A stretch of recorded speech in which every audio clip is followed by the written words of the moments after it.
foi a estratégia que a gente montou?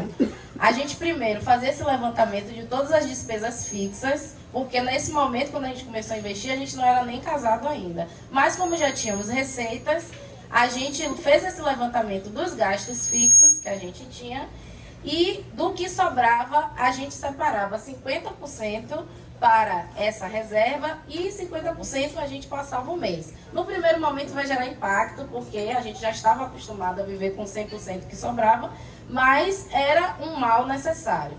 Desses 50% que a gente reservava, 25% ia para a reserva de emergência, que era para suprir essas eventuais necessidades, e ficava num CDB, como o Lázaro sinalizou. E os outros 25%, a gente pensava no longo prazo. E é algo que a gente continua investindo no longo prazo.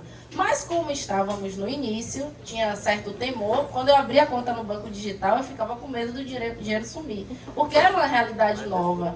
E naquele momento o Inter tinha acabado de chegar, ou pelo menos chegou até mim a informação. Levava 48 horas para compensar. Eu falei, meu Deus, é pirâmide, esse dinheiro vai sumir.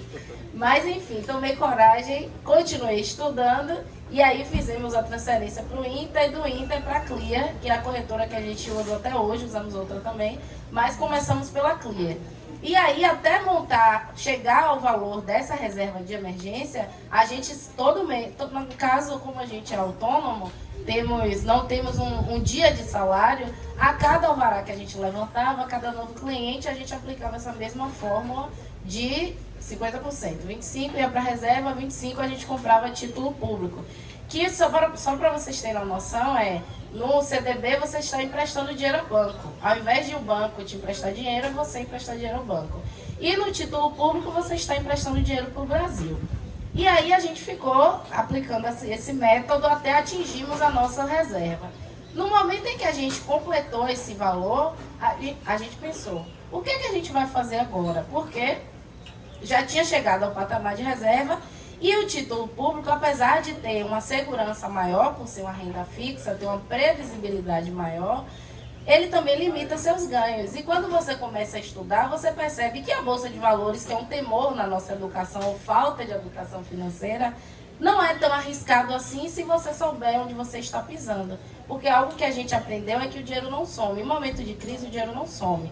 Na verdade, ele sai de um lugar e vai para o outro. Então, se você hoje, dando até um exemplo, se você hoje está investindo numa empresa de energia eólica e aí, por alguma decisão governamental ou a crise mundial, a empresa de energia eólica ou biomassa ou energia elétrica, enfim, ela tem uma queda no seu faturamento, tenha certeza que aquele impacto vai resvalar num lado positivo da Petrobras ou então numa outra empresa de saneamento, de modo que a nossa economia é uma roda e se aqui esse lado está pendulando para baixo, tenha certeza que o outro lado vai estar em superávit. É aquela máxima de que enquanto uns estão chorando, os outros estão vendendo lenço. E a grande sacada no mundo dos investimentos é você entender o comportamento de mercado para que possa fazer os aportes em locais mais os ideais de acordo com o que você projeta para aquelas finanças. Em nosso caso, a gente tem uma carteira de longo prazo. Existem as pessoas que ficam comprando e vendendo ações, realizando lucro, como o Lázaro, mas é um perfil, não tem certo e errado. Ele realiza o lucro dele, mas a gente não. A gente investe em longo prazo porque seu Leonardo, que é 4 anos mais velho que eu, já decidiu que 40 anos ele vai parar de trabalhar. Então, eu não posso continuar, e o bonito aposentado.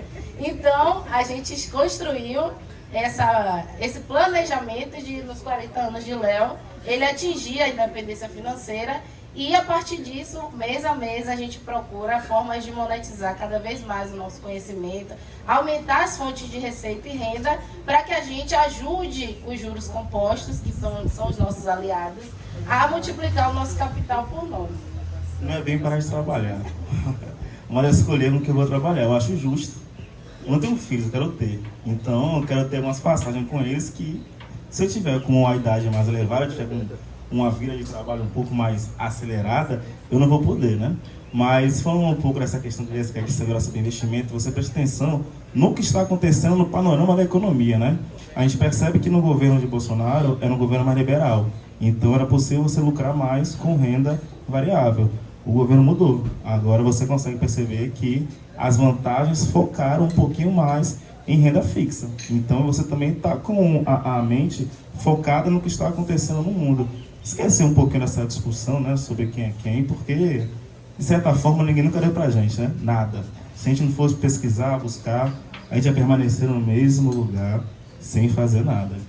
E aí outro ponto de investimento que tornou a crescer neste momento foram os imóveis. Os imóveis deram uma alavancada fora do padrão, inclusive aluguéis, né?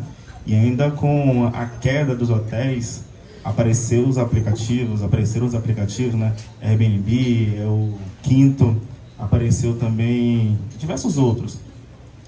Que aí façam que você venha a comprar, facilite a compra de um imóvel e você passe a ganhar similar ao que um hotel pode oferecer. Tem imóveis que pagam para você, né, quando você aluga através do Airbnb, R$450. Um imóvel que é de um quarto, 20 metros quadrados.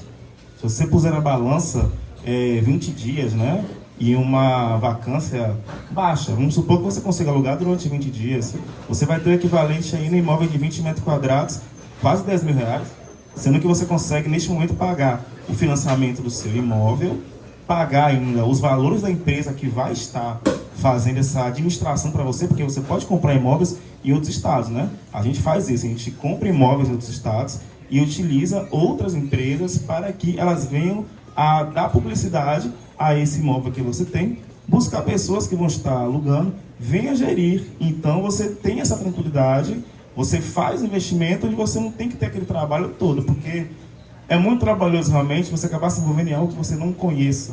Então, neste momento, para que você não afetar o seu trabalho principal, você busca terceiros, que vão conseguir fazer com maestria e que, se você vier a fazer, você vai estar despendendo um momento muito importante da sua vida, que é o seu trabalho também, e vai atrapalhar os seus ganhos. Você não vai conseguir dividir de forma certa a sua organização, né?